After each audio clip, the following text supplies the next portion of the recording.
So how did fitness happen to me, right? So I did do a decent bit of sports when I was in school.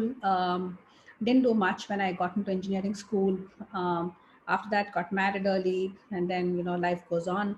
Um, Round about the time I was hitting my 30s, I guess my mom did have a lot of ill health constantly, and she would be in and out of hospital. And it was looking at her, I said being fit is very important, primarily from two aspects. One is you know for me, caregiving became it does take a lot of your energy. So you think it's hard to be sick, it's harder to give care, in my experience. So I said I wouldn't want to do that to my child or to my family. So that kind of got me motivated to start spending time on fitness. And two, that I realized, being a working mother, wife, daughter-in-law, all of that, focusing on fitness was my me time. That was the time I got completely for myself. And this helped me kind of spend time with myself, look inward, do things which really made me happy, right? So that's how I got into fitness. So I started with the regular route of going to the gym, aerobics. Round about 2004, when I switched jobs and I joined one of the companies called Sun Microsystems, I got introduced to yoga because we had it at work. And ever since, I think even if I do anything else or not, I just definitely keep up my yoga practice. It's probably the best thing that's happened for my fitness journey for me. So that keeps me integrated. It's really the union of body and mind. So it makes me feel good, extremely less intensive in terms of my muscles, no sore muscles, none of that.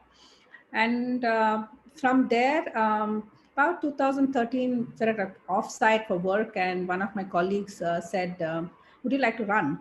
And I said, "I haven't done it after school, so why not?" And we did a short run, and then I signed up for the Pinkathon of that year in 2013. I did that, and then I did the half marathon that same year, and thus began my running journey. So now I really, really enjoy it. I've done a couple of full marathons, and this picture is of me at Sydney, where I did the City to Surf run, which was again sponsored through work, through a competition. So between yoga and running, I think that's what I do primarily in terms of forms of fitness. But running for me is therapeutic because it really takes off everything that's on my mind in terms of stress level, in terms of things to do. It is completely my me time. And obviously, when you're practicing for a full marathon, you're running for a few hours, so that is blissful me time, right? So that is kind of what I've done for fitness. And I think it's been so far so good. Touch wood, have been injury free, though I've been running for a while. So that's my fitness journey. uh, from here, I'd like to move to what's our today's reality, right? A lot of us have sitting jobs, compared to the early 1990s and early 2000s. A lot more people are in jobs, and especially now, given the pandemic of the recent past, where most of us, if we're working and are working from home, end up with very little movement. Even the commute to work and back is kind of off our plates. So it's there is a lot that's happening in our lives. A lot of stress in the form of some self-induced, some external factors. The environment is competitive, be it for yourself, the way you should look, the way you should dress, the way your kids should grow up, the kind of marks they should score, where you go for a holiday. From all of that, there is a lot of competition introduced from our social structures. And there is a lot of information overload. I mean, there is, you name it, the different brands, there are different things to try, and there's a lot of information overload too. So that adds to the stress levels. And then we sometimes set very unrealistic goals for ourselves in the way we should look and dress and see ourselves. So we bring upon sometimes a lot of unrealistic goals to, in our own ways, into our lives, which adds to the stress level that we already have from external factors, right? So, and also, if you look at it, women largely of my generation, which is Gen X and probably the millennials, there's been a big surge in the number of working women, So we're still learning, I would say, the balance between work, home, family, me time, and all of that. So that's an additional dimension, because a lot of us in my generation probably didn't grow up with working moms. The millennials, probably a lot more people have grown up with working moms, but still it's a big shift in the way we've kind of approached fitness and work and all of that. So it's I would say I'm still learning how to balance all of this together. There's no perfect magic formula. You try, you fail, you try something else, and at some point you reach an equilibrium which kind of works. And given at that point of time in life that could work, at some other time it could not work. So that's all the environmental stress that we have today, right? Does that kind of make sense? Does it resonate with you all? Absolutely.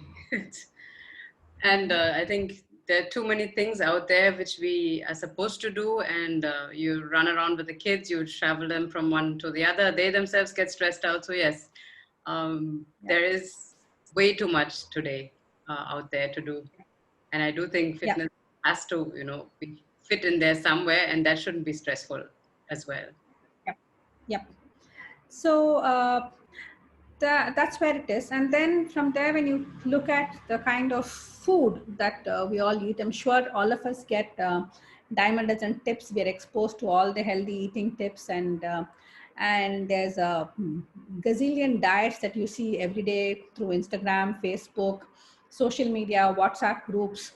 I'm not against any of these, but I think my primary message in this slide is listen to your body, because what works for one person definitely doesn't work for another. And all of us are eager to kind of get to that perfect shape that we aspire for constantly in life. And as women, I think it's never good enough for us. Most of the times we are aspiring for the perfect weight. Most times, I wouldn't say, after some time the perfect figure disappears, but the perfect weight, I think, still hovers around a lot of us. So we try a lot of these diets, but in my experience, as I'm growing older, I've figured out that what we've grown up with is probably what works best for most of our bodies. And anything which we're adopting, which is new age, has some effects, but I've seen the longer term side effects of this being a lot more stressful than it being useful. So I would say try, experiment, but pick, listen to your body, see how you're reacting, and pick what works best for you. I mean, if eating 3 meals a day, eating carbs works really well for you, just go for it. Just because research says carbs are bad, or we shouldn't be eating XYZ for what you're doing, I would say just listen to your body and be tuned in.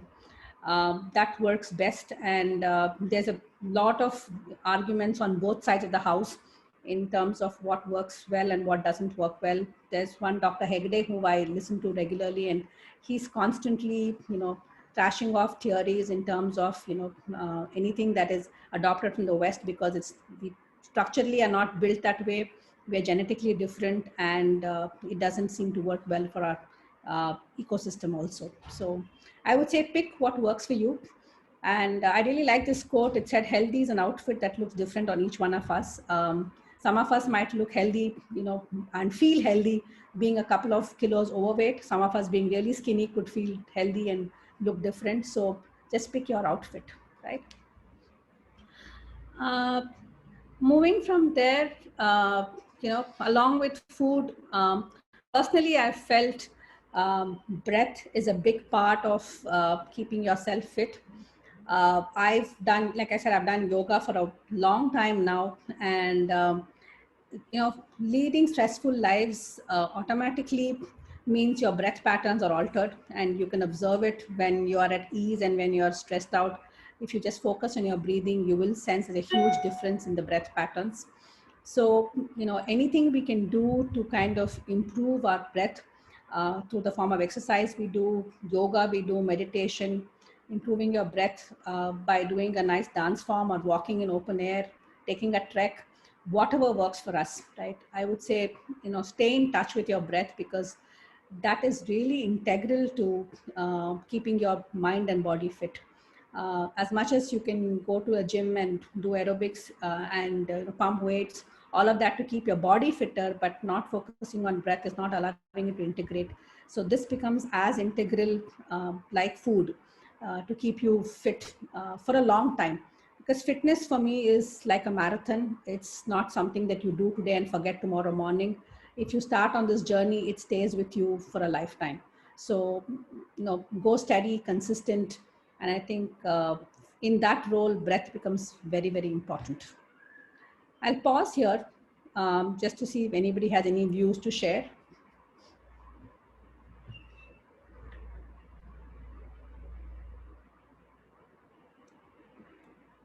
Okay, I don't have too many slides. So, based on what I said, I'd strongly encourage all of you all to create your own mantra, because what has worked for me need not work for any one of you in this group right now listening to me.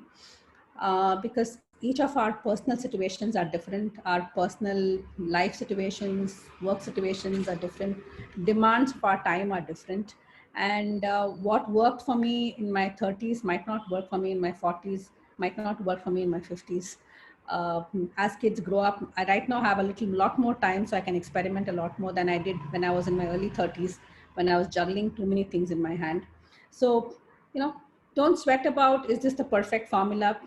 We are going to try, we're going to fail, but I would say don't stop trying.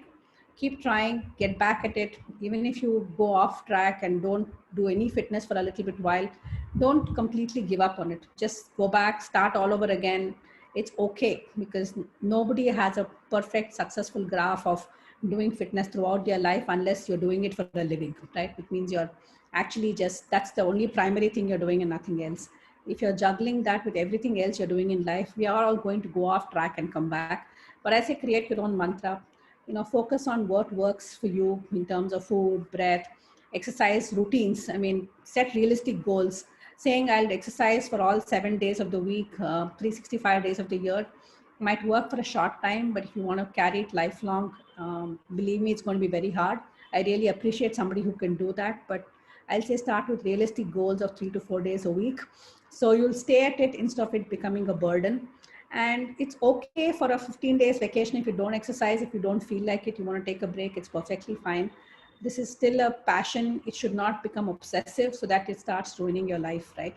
You integrate this with life, it becomes part of your life, and you just do it like a few habits you do normally, like waking up, brushing. Fitness becomes like that in your life. So I would say seamlessly blend it, for which you have to create your own mantra. Because if for somebody, if just walking works well, so be it. So I would say try what works best for you, experiment, and figure out what are the two or things that really creates magic for you in terms of making your soul feeling good, not just your body feeling good. At the end of it, you should feel that, you're like sipping a good cup of coffee and feeling really good about it, right? So I'm a coffee lover, so I would say create your own mantra for fitness, and look at how it makes sense to you. And there's no fun without, no fitness without fun, right? I mean, you should enjoy it. So if you are the type who likes group activity, go for it. Pick a buddy who can motivate you. A lot of us lack self motivation. If this is not something that you really want to do, but it's important to do, it's good to have a buddy so that they can motivate you and pull you up when you're feeling that lazy morning, when you feel like, oh, I don't want to get up off my bed. The buddy could be a little more enthusiastic and drag you out and take you out for a walk or a run or a game of tennis, whatever works.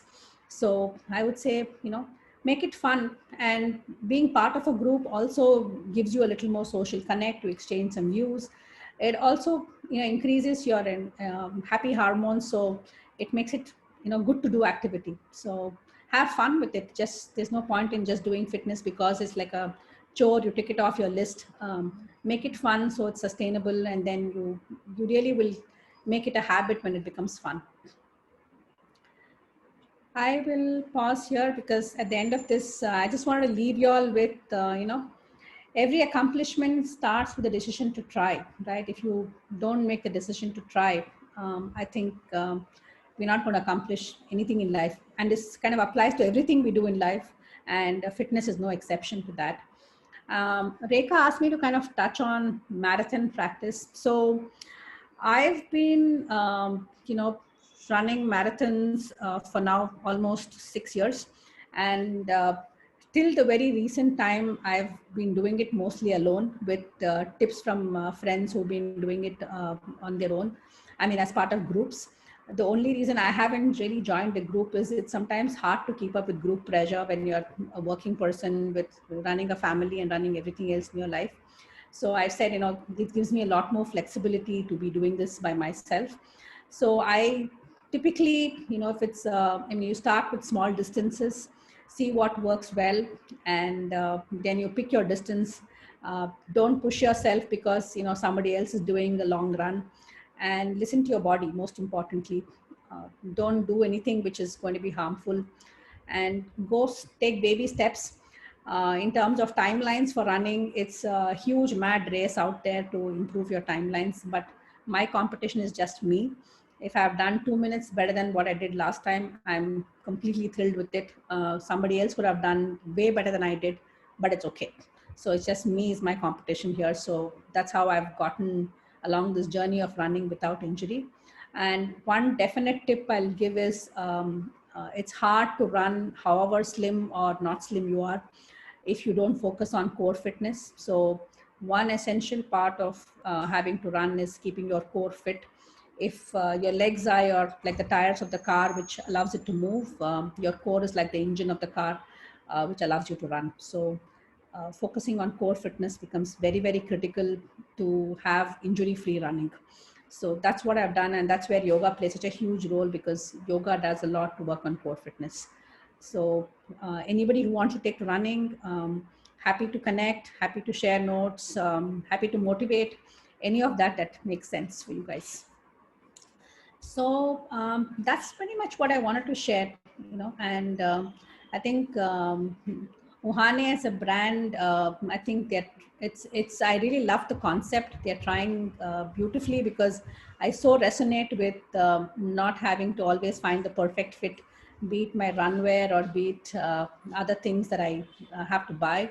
It's always a struggle because we don't necessarily have the perfect bodies to wear those. So it's beautiful that they're addressing this market. So Reka, really hats off. So nice to see that the small details are being paid attention to. Thank you so So much. Thanks, Sumita. yeah, I just, yeah. one of my friends who was not able to attend, she wanted to know about, in Hyderabad especially, where there are, what are the running clubs you could suggest, or maybe you can list it out here if you have a, like, is there a marathon training place or the clubs you I can. can find out. I think I'm part of a running group called JJ's right now. I think they have a Hyderabad group too, but I can write back to you, Reka, and you can let her know. Okay. And the other thing is, what kind of keeps you going when you're running? Because you have nothing else to think about other than the next That's step. the beauty, right? That's the beauty, because I run without my headphones. I don't listen to music. I just run. So I typically don't like running, in crowded areas. I pick a spot which is around a large park. So I just listen to the sounds of nature. So I don't listen to music when I run, and that's why I say it's like blissfully soulful for me, because at the end of it, my mind is blank. It's like meditation, right? So when I run, it gives me a high, like a meditation would give most people. So that's what keeps me going. And how do you get the time to do something as time consuming as marathon running? How do you manage that? Does your family step in, or? Of course, without support from family, it is pretty hard, I would say. So when I started this journey, so to give you a little background, I lived in a joint family. My in-laws, my father-in-law's mother, my husband, my daughter, me, and my uh, grandmother. So a large family. So I think you just integrate, and if it's something that you're really passionate about, I think at some point your family senses that you're not going to give up, and I think you just have to work on coaxing them to believe this is good for you and good for them. So obviously you can't, because I'm going running, I can't drop everything else and disappear. So you just integrate it. And that's probably the reason I kind of kept it simple and didn't become part of running groups, because that sometimes can create social pleasure depending on, how big the group is and how many people are there and things like that. So for me, I would wake up and I would do stuff. and then head out for a run, come back, and then go back to my chores. So um, it, because it's so important to me, I make time for it. That's the way I'd put it. And I It's think, not easy. and the benefit for the family is you come back in a really good mood. And Absolutely. that's probably the biggest benefit. Absolutely. No, I think at some point my family realized if I don't do fitness, I tend to become grumpy if I haven't done it for a while. So they decided it's better to let me focus on, focusing on my fitness. And what's the kind of, do you have like food before you run? Do you do some yoga beforehand? Just what's your training schedule like? Um, okay, so I typically before a race run, it's your diet is for that week is high on carbs and antioxidants. What's personally worked well for me is beetroot juice, extremely helpful in oxidizing your body, so works really well. I'm largely a vegetarian, so I do have protein shakes to recover from long runs. Otherwise, before a run, it's good to have a banana or something which gives you energy. And depending on the distance you're running, you replenish during the run. Obviously, a lot of water and electrolytes because you're losing a lot of water when you're running. So carry food with you if you're doing to practice for a half marathon or a full marathon, which means typically for a half marathon, you end up your practice hours. One tip is you don't run long distances every day. So you typically run about 3 times a week. If you're practicing for a half marathon, I would say if you're picking Tuesday, Thursday, and Saturday as your days of runs, on Tuesday and Thursday, you would typically run anywhere between 10 to 12 kilometers. And if you're getting closer to a run, which is important for an event, then you step it up on one of the days to about 15, 16 kilometers. And on Saturdays, when you actually do the long run, which goes up to 18, 19 kilometers. And the other days, you focus on building core fitness, strengthening your muscles, and things like that. And rest days are important. So, day you do a long run, the next day, do relax, get your rest. That's very critical and important to keep you going. And in terms of food, small snack before you start. And if it's a long practice for 2 3 hours, then carry replenishment, juices, carbs, what works for you, and something in small bites which you can continue to nibble on while you practice. And you end up having to start early because the sun catches up with you. So typically if you're practicing, you start pretty early in the morning so you can finish before it's really hot and sweaty.